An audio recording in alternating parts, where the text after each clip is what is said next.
आजपासून दिवाळीपर्यंत म्हणजे एक महिनाभर किमान जर शेतकऱ्यांचे प्रश्न मार्गी नाही लावले तर जिल्हा परिषदला सरकारचं एकही शीट शेतकऱ्यांनी निवडून येऊ द्यायचं नाही।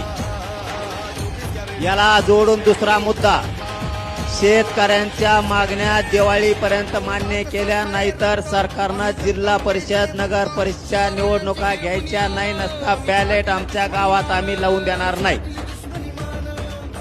महाराष्ट्रातल्या सगळ्या शेतकऱ्यांची कर्जमुक्ती केल्याशिवाय, ओला दुष्काळ जाहीर केल्याशिवाय, त्याला मागल 100% त्याचं नुकसान भरपाई दिल्याशिवाय, पीक विमा दिल्याशिवाय